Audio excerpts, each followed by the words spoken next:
Welcome to Unbound, the Bay Area Book Festival's virtual conversations. I'm Keiko Lane and will be moderating today's discussion, Sex, Art, and Power. Joining me is Garth Greenwell, author most recently of Cleanness, and Lidia Yuknavitch, whose most recent book is Verge.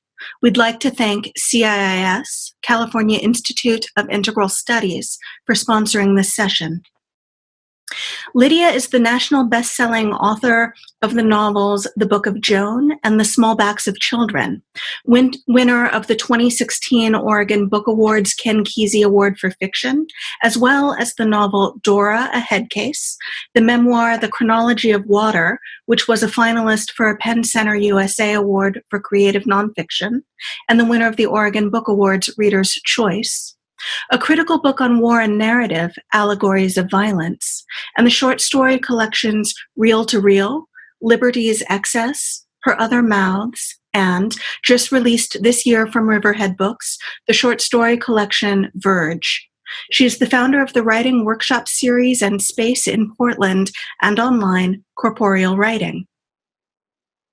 Garth Greenwell is the author of What Belongs to You, which won the British Book Award for Debut of the Year, was longlisted for the National Book Award, and was a finalist for 6 other awards, including the PEN Faulkner Award, the James Tate Black Memorial Prize, and the Los Angeles Times Book Prize.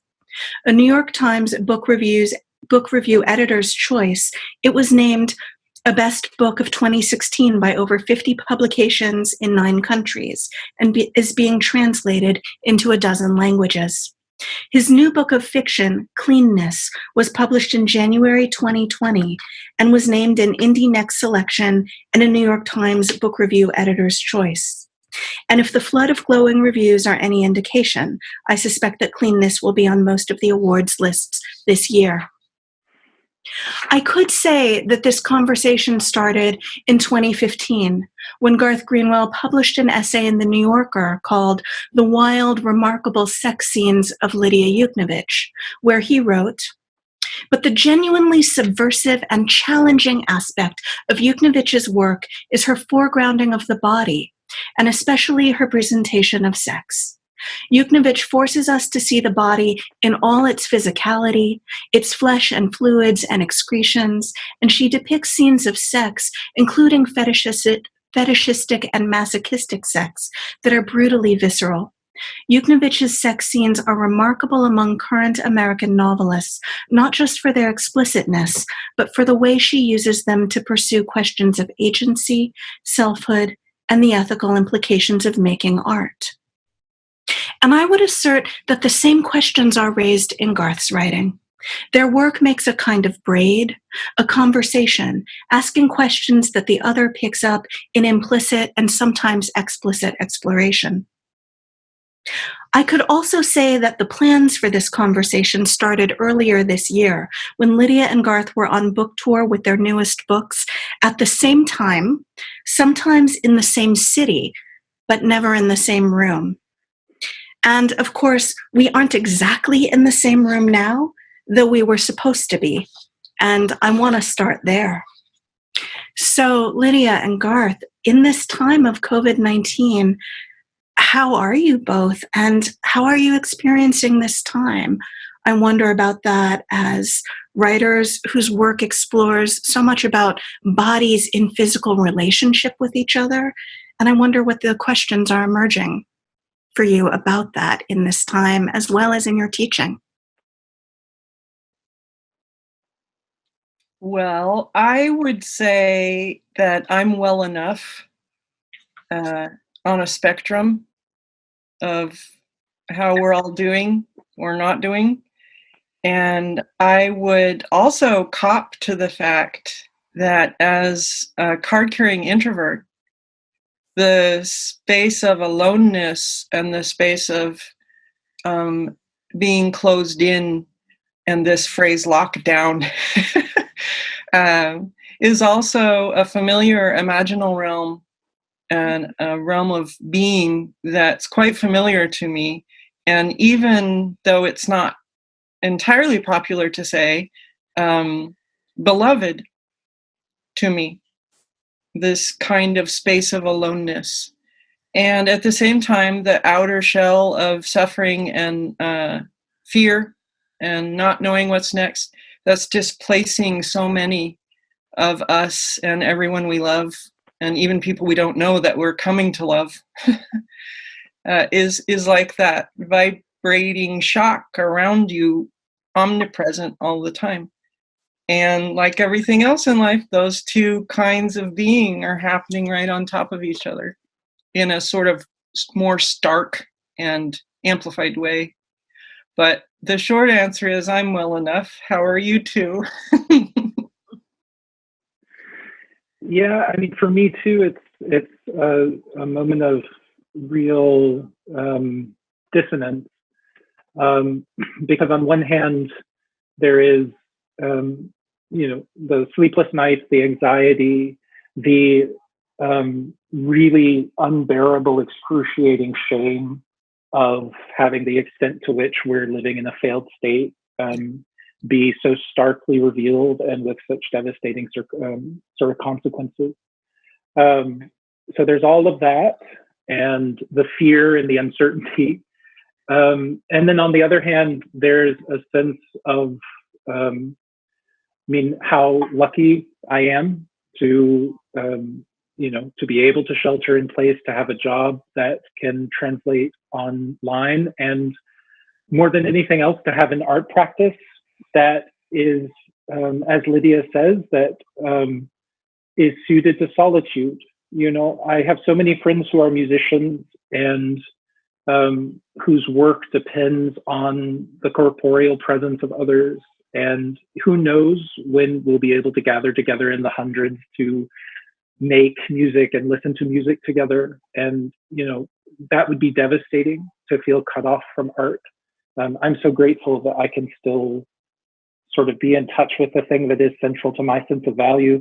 At the same time, it's also true that as someone who writes a lot about the erotic and someone whose sense of the erotic depends upon the maybe not free, but not shut down circulation of bodies in space, there's a part of me that's also very much aware that if this were happening in any time other than the past couple of years when I've been living with my partner, I would be spending this time alone and totally cut off from the comfort, the inspiration, the solace of touch.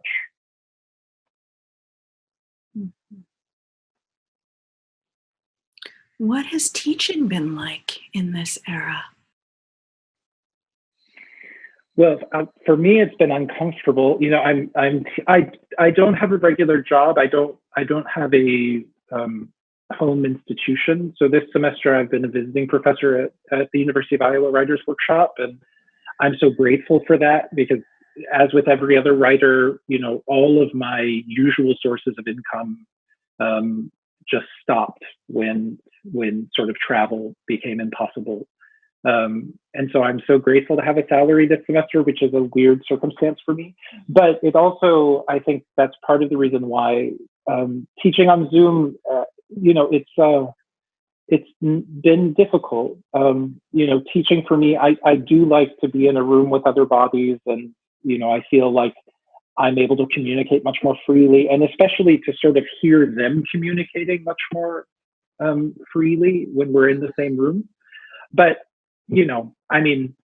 what incredible luck that we can have any access at all to each other in a time like this. I don't have a home institution either, or a regular job, because I quit after 30 years in academia. And so the ground is definitely shaking and has been shaking in the years since I exited. And I recreated a space for artists who either can afford to go to academia, MFA programs, or art practice programs, or people who miss that stage of life, or people who find those realms are not comfortable for them. We have a sort of alternative space that we've just been you know, blissing out on for several years now, that any kind of person can come to corporeal writing and sit next to another kind of person and make art. So when we couldn't meet in our space anymore, it was violently sad. And it was a shock to the system we had created for, come out of the cold and come into this warm room we made, and we can't do that anymore. So like everybody else, we are adapting and morphing to this strange virtual space. But in the group I was with, even just this morning and last night, we were talking about how we feel embodied still. And that there's something about collaborative, creative practice that keeps a current alive, or an energy. And of course, Captain Obvious said, energy never dies, it just changes form. And I feel as if a bit of that is happening. We're rediscovering that this is not a death entirely, it's a changing of form. And if we can keep being creative about how we interact in these spaces, like I can feel my body right now, I can feel my feet, I can feel my butt, I have like butterflies in my chest because I love you both so much. And that is a form of embodiment. And so I guess I just want to say I'm very interested by that, and maybe it's an opportunity space too. Has it changed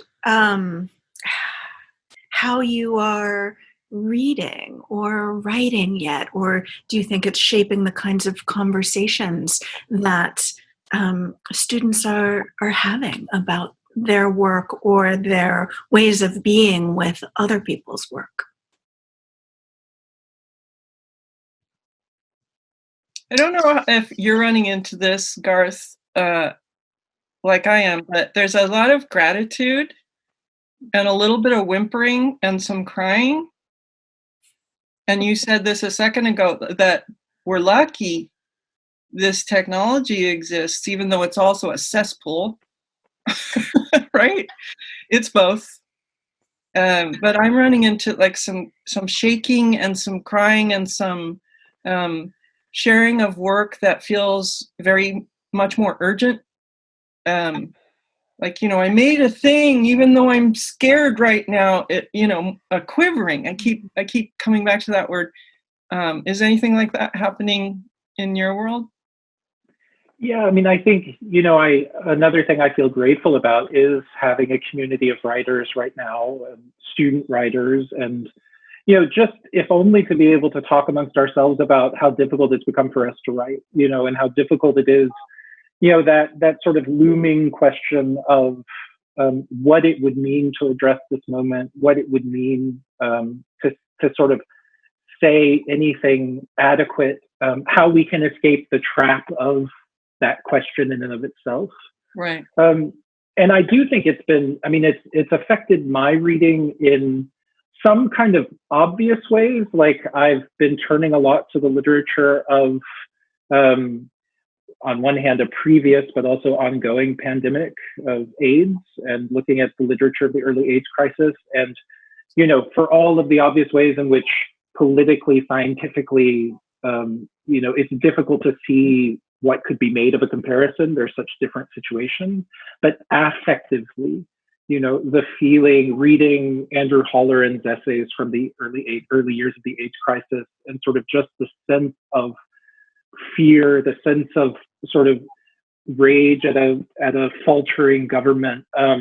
There's a solace to me to be had in sort of that affective, just the sense that writers, artists, humans have been here before, that we are not,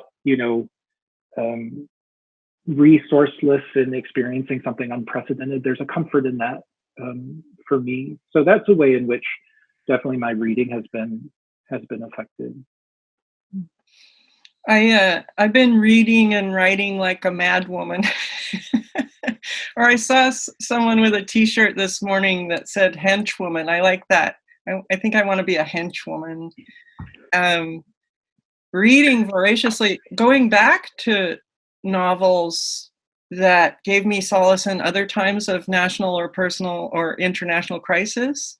And though it might not be inspiring and calming for other people, Leslie Marmon Silko's Almanac of the Dead, which is a tome, has helped me tremendously to go back inside that text with its over 65 characters and a rewriting of, like a cataclysmic rebirth of America through indigenous lenses, or the Americas, as would be more accurate to call them.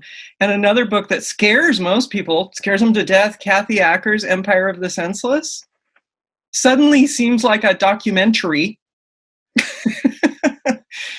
And I loved it at the time, 20 years ago, more than 20 years ago. I'm the oldie here. I loved it for the reasons around Reagan and Bush and culture wars and queer theory at the time, but I'm loving it differently now. It literally seems like more informative than news, which has become infotainment. So rereading, like Garth is saying, and then writing like a madwoman, because when I'm in a space of fear or danger, I have to triple down on writing, or as I was describing to both of you in another conversation, I do bad things. Just picture a bad dog.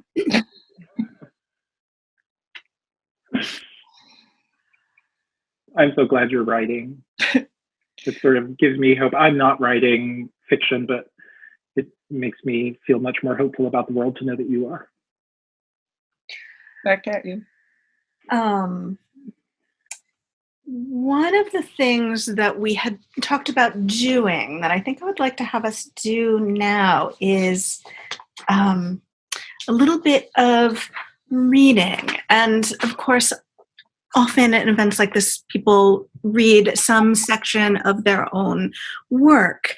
But we decided to play around with that a little bit because you two have been in such deep exploration of each other's work.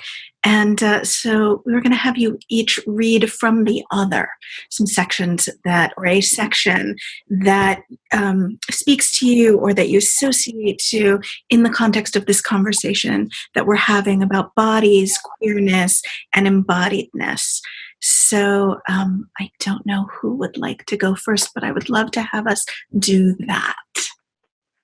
I would love to go first. And I want to say that I have been debating literally until this moment about which passage from Lydia's to read. And I just want to put into the conversation that there are so many extraordinary things in Verge. And there's one of really the amazing things I have read in a long time is a story towards the end of the book called Second Coming, which makes me uncomfortable in all the ways that I love art to make me feel uncomfortable, and also sort of just makes my head feel like it's exploding.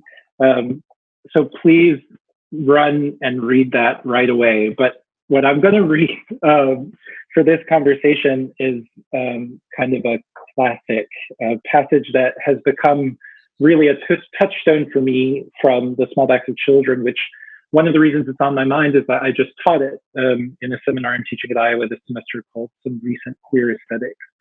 And I remember the first time I read this passage when the book had just come out. And it's just something that has lodged in my sense of the relationship between art and sex and negation and beauty and affect and sociality and all the things I care about.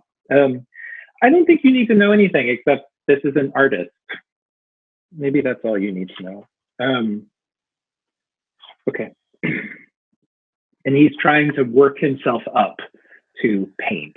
So that's where we are. He's in his studio. He consumes another half bottle of wine in the space of time most people would say they were considering an idea or looking at an object with interest. He removes the pinched small plastic white lid between thumb and forefinger throws it on the floor with its fellow refuse. He fills the palm of his hand with onyx, squeezes his two hands together. The room is a pierced aroma of turpentine, linseed, and pure color. He closes his eyes and paints his face. He smears out the searching of his eye valleys, making a prayer shape around his nose, gives his mouth a wide black swipe. He stops. He has defaced himself. He laughs. He drinks. Then he smears the color farther down his neck to the bones between his shoulders. This image of himself, it's turning him on in the present like it did in the past. Into this house we're born, into this world we're thrown. Reloading, his then him hands move down his chest and gut in wild circles toward his dick. A face peering up, a single eye grotesquely animal. He squeezes as if his dick were a tube of paint. A small ooze of fluid purls up. He cups his balls. He squeezes another tube of paint and covers his cock, cool, thick, wet, and makes hand-dick friction sliding up and down, cold to hot. His hips are animal. His head is almost too heavy to hold up. His teeth clench, his eyes close, his skin sweats, his spine, nerve, and muscle flex, break down meaning. Near release, he moves his free hand to his asshole and slides a painted finger inside himself. His ass makes sucking noises and his dick hand handles the coming, sticking like oil and water, these fluids out of whack and slicked together. His asshole contracts in budding, juiced thrusts until his cock, speechless, handless, faceless, dissolves into paint and cum. His breathing slows. He reaches out to the painter's table and feels. A knife is closer to his hand than a brush. This is of no great consequence. He cuts, not at the wrist, at his own jaw from the ear down some, like a quote. Warm fluid eases in a stream down his neck, like the pool at the tip and the tiny stream down the shaft of his cock. His face is open. His mouth fills with saliva, his teeth calm and drown. Then, and only then, does he move with real intention to the canvas.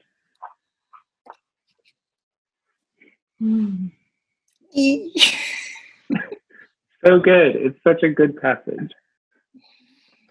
I feel all weird. Like my skin has little fireflies all over it. It makes me go like that.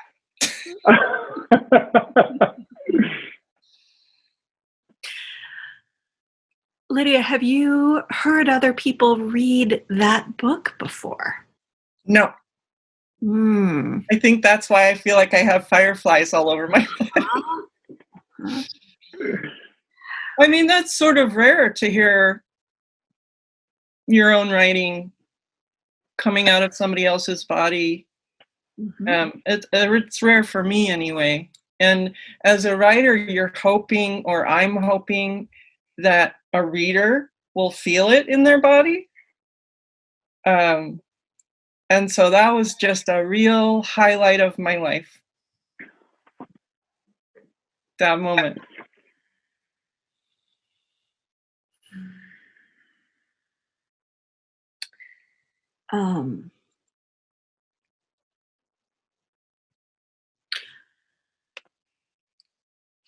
I think that we should flip the script and then talk more about this process once we've done both sides of it and been able to sit with it a little bit more. Lidia, are you ready to read Garth?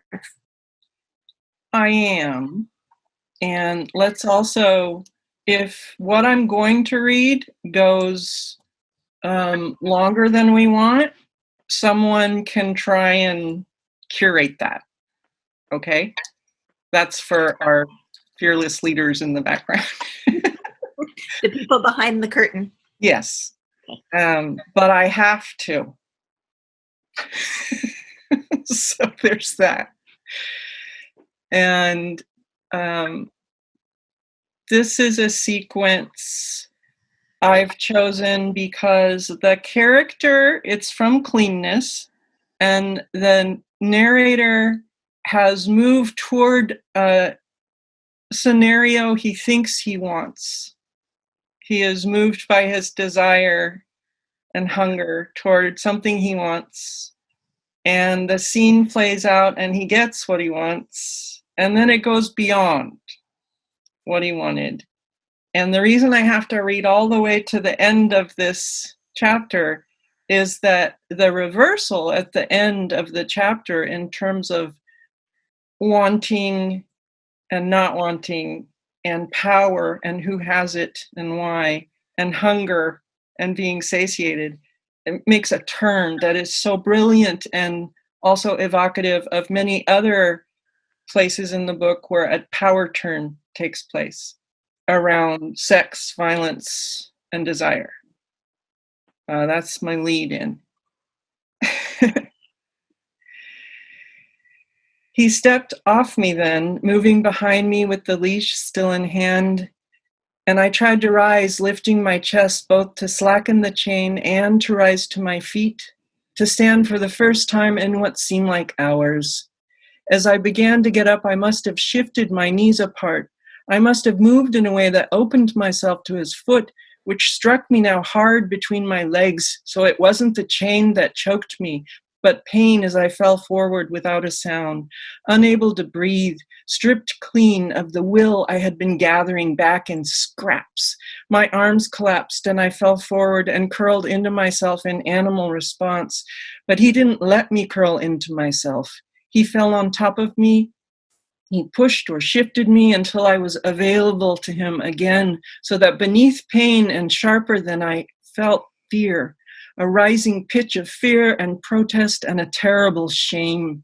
He positioned himself as he had before, with his knees in my knees and his hands gripping my wrists. And in my confusion and pain, I'm not sure if I struggled or how much I struggled, though I did clench myself shut. He couldn't enter me at first. And again, I heard him make that grunt or growl of frustration. But he was wet now. He must have spat into his palm and slicked himself with it. And when he lifted just slightly and brought himself down with his whole weight, he did enter me. There was a great tearing pain, and I cried out in a voice I had never heard before, a shrill sound that frightened me further. That wasn't my voice at all, and as I choked it off as I twisted away from him, not thinking, but in panic and pain, using all my strength. Maybe he was frightened too by my cry. Maybe I had startled him. I was free of him. I had thrown him, or he had allowed himself to be thrown. He must have allowed it, I think, since he made no further attempt, though he could have done whatever he wanted. After my effort, I lay exhausted, watching him where he lay on his back, breathing hard. Bitch, he said softly several times, softly but viciously. And then I want to pick up in a second segment, so somebody can take off me saying what I just said. And the character is finding, or I would say conjuring, an exit. I couldn't have fought him off. I've never struck anyone, really, never in earnest. Still, I lifted my hands, palms up at my chest, and when, again, as at the beginning of our encounter, he spat into my face, which was why he had grabbed me and spun me around, to spit again with great violence into my face, I placed my hands on his chest and pushed or tried to push him away from me, but he didn't fall back. I hardly moved him at all. Maybe he staggered just slightly, but immediately he sprang forward with the kind of savagery of abandon I could never allow myself. He lunged to strike at me. Maybe he had staggered just slightly, and that was why he missed, his aim failing as he lunged or fell forward into the hallway, where I was almost already moving toward the stairway, off-balance myself, almost reaching it before his hands were on me again, both of his hands now grabbing me and throwing me forward so that I fell down the stairs, or almost fell. By luck, I stayed on my feet, though I landed on my right foot in a way that strained or tore something. I would limp for weeks, and maybe it's only in retrospect that I think I chose how I landed. Though I have a memory, an instant of clear-headedness in which I knew he wasn't finished with me. Though he was naked and it was dangerous for him, I knew he would follow me. And so I think I decided as I fell forward not to catch myself against the concrete wall, but instead to strike the small window there, hitting the pane with my right palm hard, shattering it. The noise did what I wanted. He turned and raced for his door. And in the instant I looked up at him, I saw he was frightened. I ran or stumbled down the flights of stairs and reached the door just as the hallway lights went on. Some neighbor above, drawn out by the sound.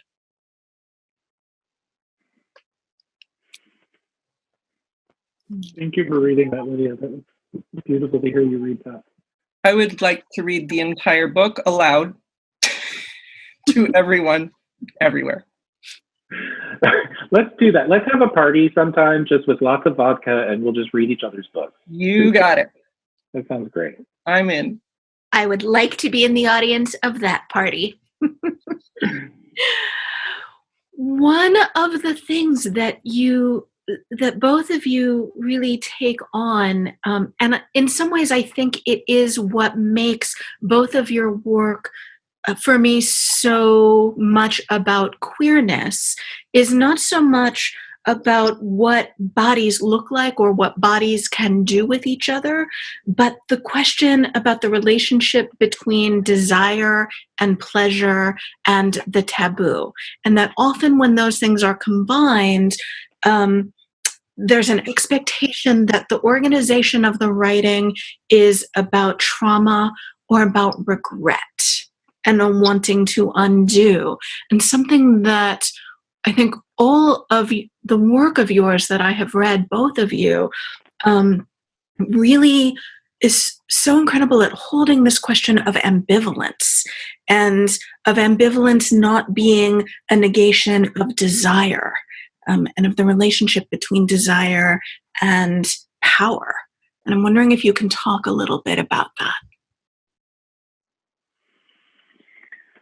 Well, I mean, yeah, I think, there's a lot to talk about in that. I do think it's one of the things I felt, and one of the reasons I felt such, this kind of gratitude of recognition when I read Lidia's work for the first time, that, there is a strain of queer thinking and of queer theorizing that sees sort of sex at the base of the social, that sees sex and desire as sort of the basis of sociality, but that also wants to recognize sex as the complex phenomenon I think it is, desire as the complex phenomenon that I think it is, and as a phenomenon that is finally inextricable from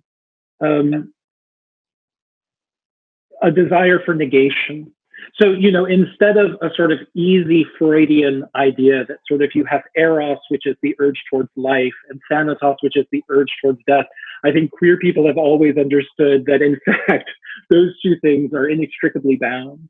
And the question for queer people who are also taught on top of that, which I think that binding is pretty fundamental to desire, period. But on top of that, queer people are almost inevitably still, and certainly when I was a kid, taught an additional layer of negation and of shame and of estrangement from our own desire. The thing that excites me about something that I see in Lidia's work and something that I'm trying to grapple with in my own work is the question of what one does with that trauma, what one does with pain, what one does with shame. Because as you say, a sort of facile notion of undoing it or of erasing it or of cleansing it away has just never seemed plausible to me, and in fact has seemed desperately dangerous to me. The idea of cleansing oneself, of getting to some original self that predates shame or trauma, I think if we become over-attached to that particular idea of cleanness, we turn ourselves into engines of destruction. If instead, and this is the tradition of thought I think Lydia's writing out of, I'm writing out of, if instead we can say not how do I undo this trauma, this shame, this negation, but instead how can I make it productive? How can I make it not simply a force of destruction in myself, but instead something that can be productive of pleasure, of sociality, of beauty, of solidarity, of politics, all of these things. And one of the things that excites me in the scene that I read from Lydia's book, The Small Backs of Children, is that I'm not sure I can think of another scene of art making that feels to me so intensely in touch with all of those contradictions, with all of that mess, with the need to deface oneself, the need to cut oneself, the need to experience oneself as a sexual being, the need to be penetrated, but also to sort of, ejaculate into the air in this outward-facing way. All of that as a way to kind of break down or pierce through a conventional self and arrive at a relation to the self that allows for the making of something new. It's just that scene for me is like this sort of moment, this primordial scene of what we're trying to get to in order to make a kind of art that will allow us to survive. Right. I'm reminded again of what a gift of the cosmos it is, that Garth and I had never met each other before we met each other on the page. And to hear someone speaking a language you feel like you've been carrying in your body your whole life, and people everywhere know this feeling where you find kindredness. And the first moments of reading Garth's work were like that for me, where I just started shaking. Like this language, and we're not the same people. And yet on the page, every word of what Garth just said is resonant for me. It's like a language I can understand about art and desire and being. And so similarly, in the pages that I was reading from in Cleanness by Garth, the character is entering that space of creation and negation. And the shame comes with him. And the shame itself opens up.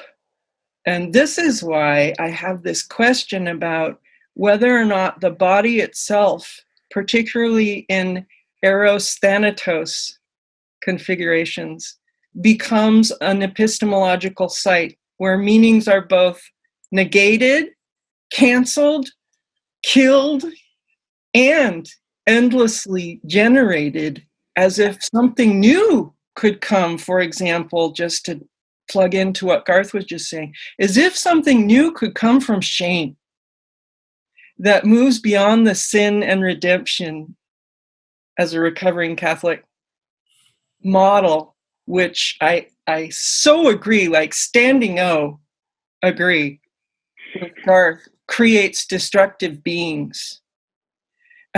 And in the pages of Cleanness, over and over again, that realm of shame, violence, sexuality, love, eros, desire opens up into a multitude of possible meanings. And they don't stop. They keep coming. And so the binary of sin and redemption, pleasure, pain, the binaries fall away. And what you're left with is the body with another body. And I'm getting all overheated and excited just talking about it.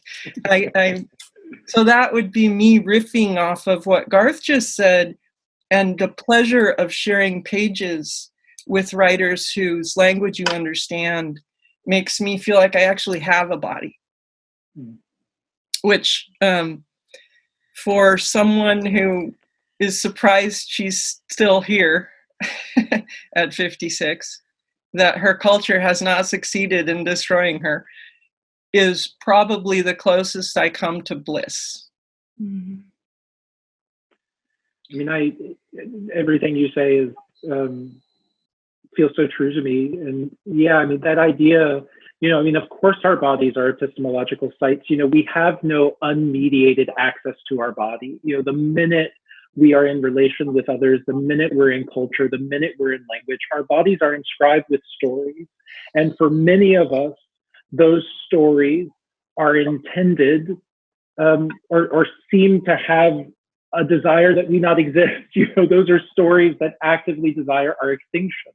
And so this sort of intuition that a certain kind of experience, a certain relation to the body that, as you say, goes beyond these binaries of destruction, creation, pain, pleasure, abjection, right, submission, domination, all of these things, that kind of experience might be useful in shattering those stories, in sort of getting the body to a place where out of the ruins of those stories, we can make other meanings, that the body can be generative of new epistemologies, of new, relationships to what it means to be a human being.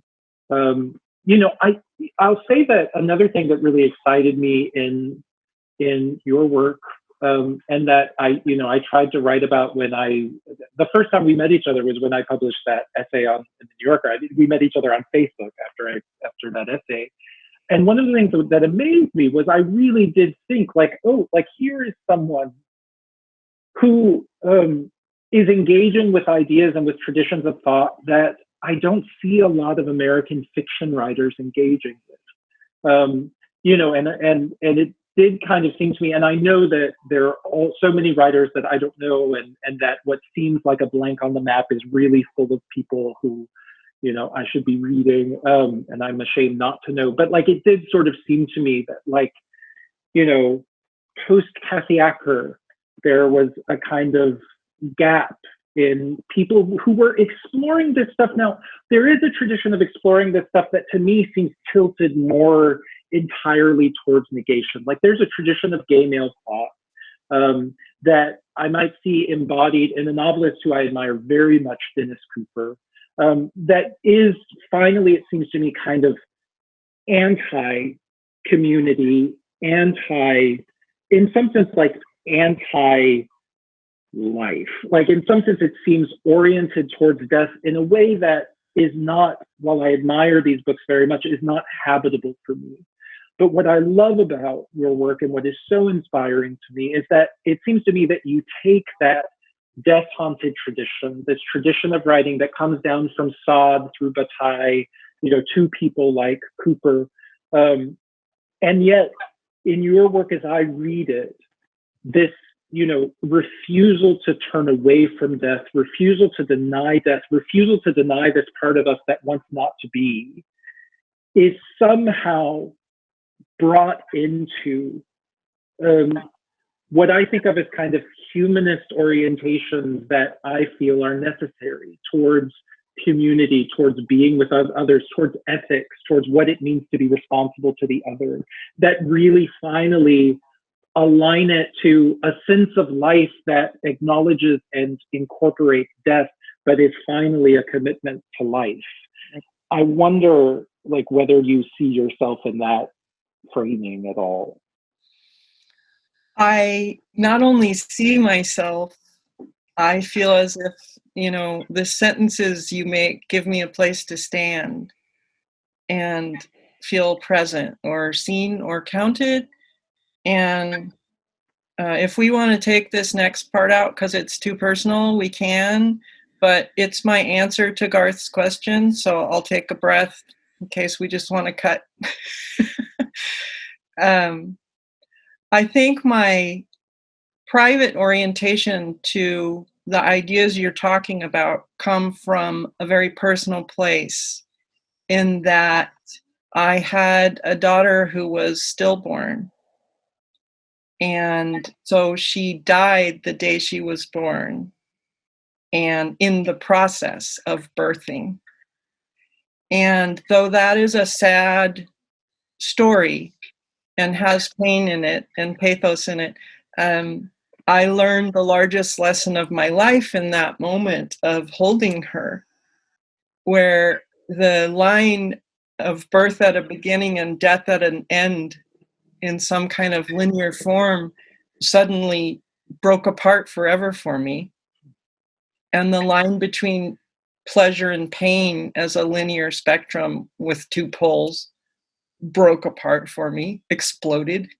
And my entire understanding of existence, being, and philosophy rerouted into this idea that life and death, creation, destruction, pleasure, pain are of the same instant.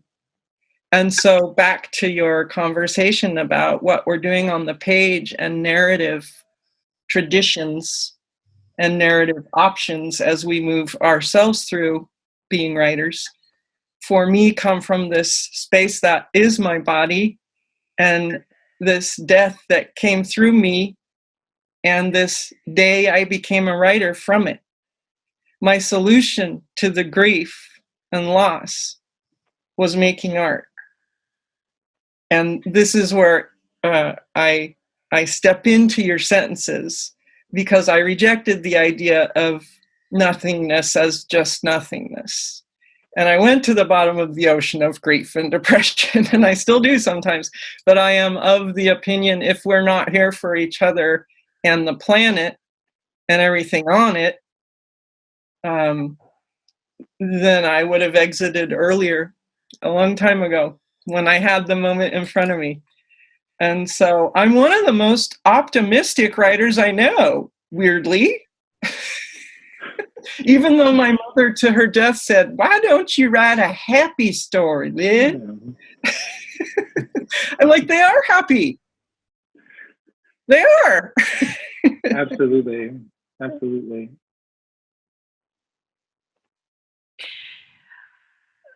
You are both talking about sort of this core set of questions that runs through most of your work. And I'm wondering about sort of obsessive questions and these places where we get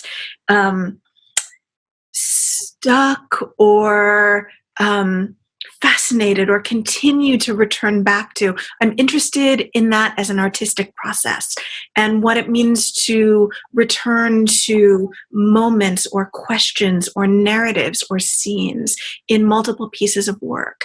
Do you know at some point as you're working on something that maybe you're not done with it? Or do you think you're done with it and then something else begins to unfold that pushes you back toward it? Because that is something that you both do. Lidia, I'm so interested to hear you answer this question. Well, I come from a place where I actually believe that literature is always alive and never static. It never enters a dead zone where it means only one thing for the rest of time, because readers.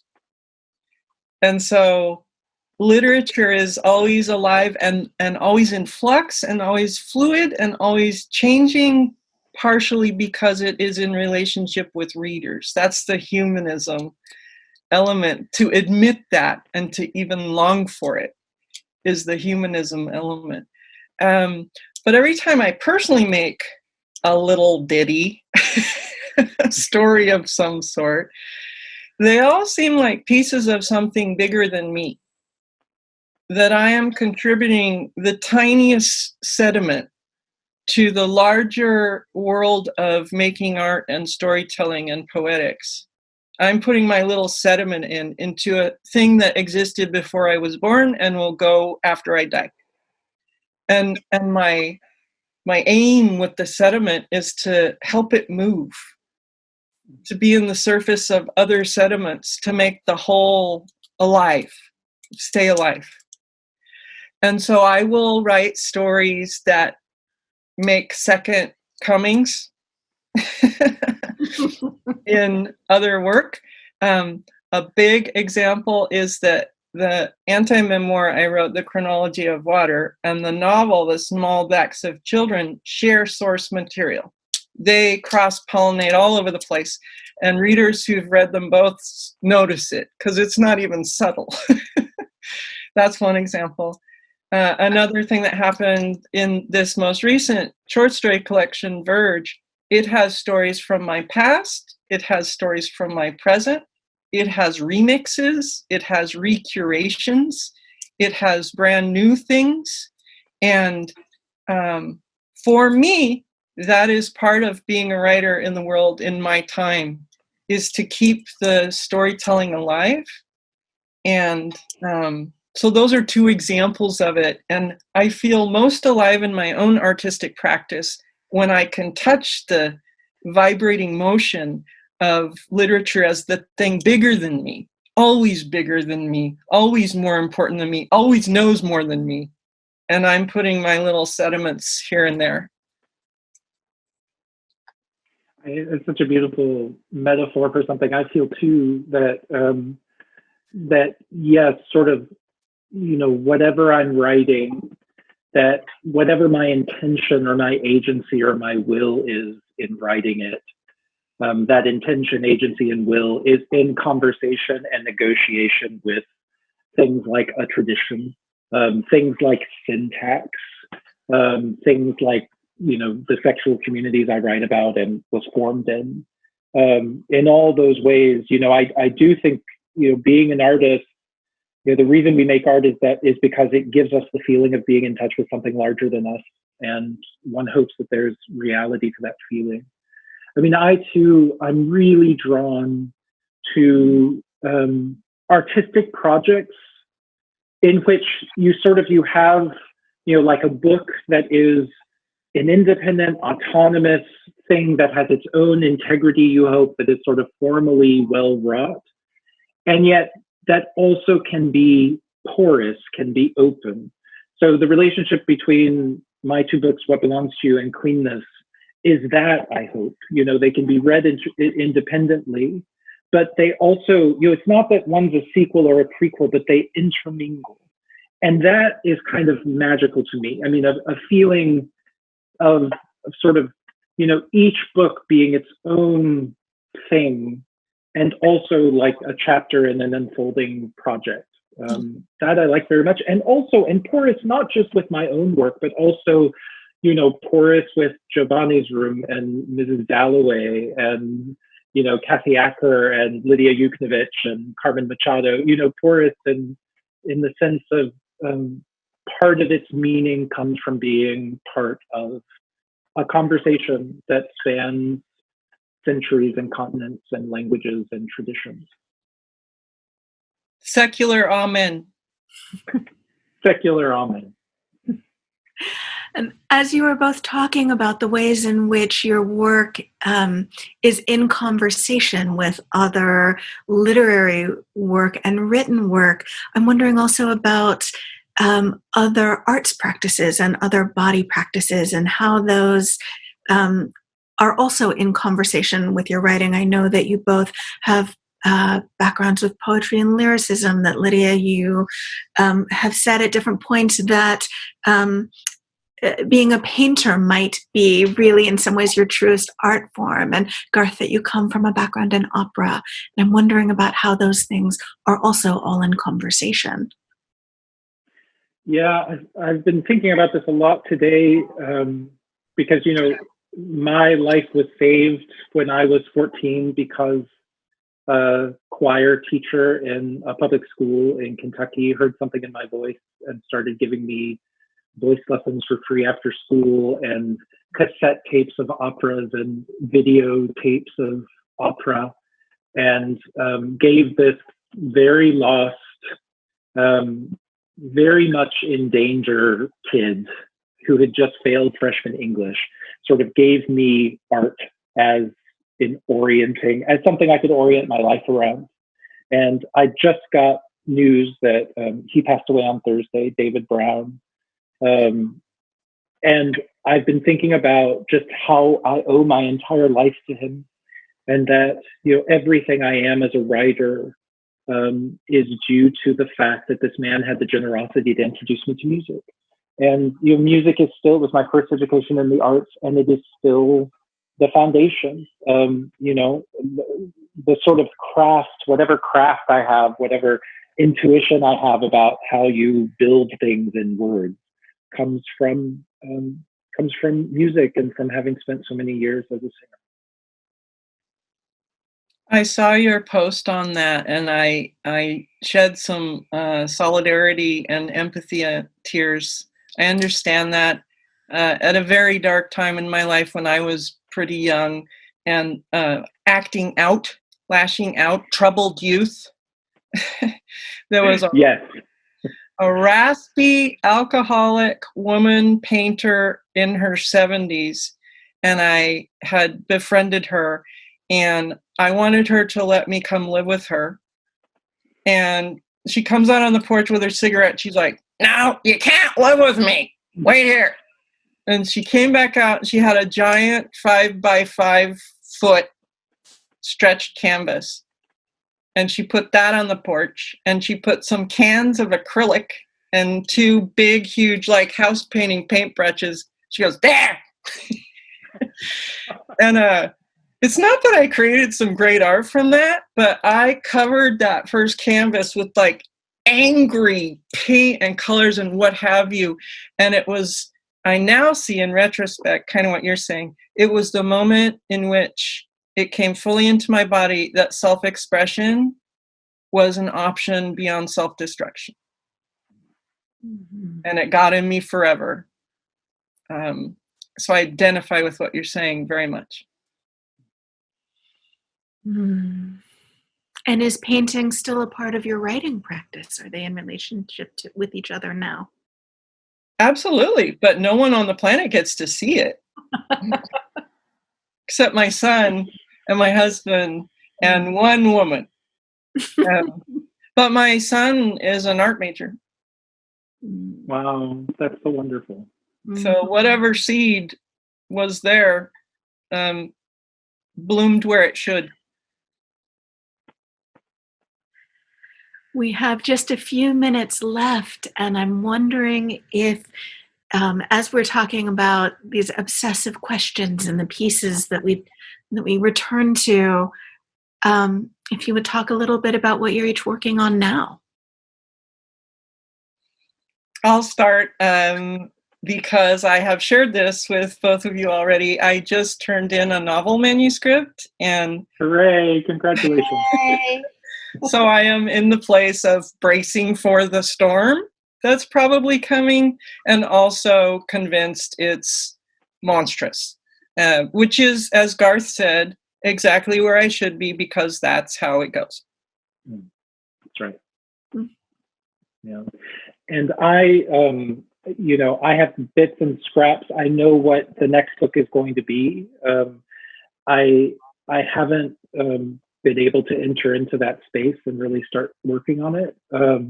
I hope that'll happen soon. But, it is going to be engaged with some of the same questions about queer community and self-making and art making.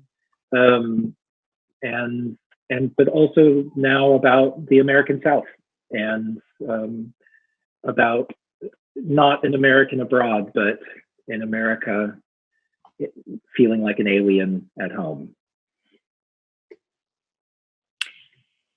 How do you create the internal space to sit down to a new project or to prepare for a new project? Since you said that's a really good question that I would love to be able to answer. It's in part it's that this new project is invested in a place that I thought I knew better than any other place, Louisville, Kentucky, where I was born, but in fact I realize now is infinitely mysterious to me. And I feel like I need to spend significant time there before I can really enter into this project. And the question is when I'll be able to do that, and that's out of my hands. It depends on when we get a vaccine, when we can be safe in the world again. Mm-hmm. Well, thank you. I think that question about how we make the space to write and to be in the world again is takes us back to where we started and might be the question that we pause on for now. And definitely for now, I like to imagine that this isn't an end, but just one story of the conversations that the two of you will have and continue having as writers and as bodies sharing a world, and as people who are in deep conversation. So thank you, Lidia, and thank you, Garth, for being in conversation and letting us listen in with you today. And thank you to the Bay Book Festival for hosting and finding ways to continue creating literary community in this very strange time. Thank you also to CIIS for sponsoring this session. And thank you all for joining us.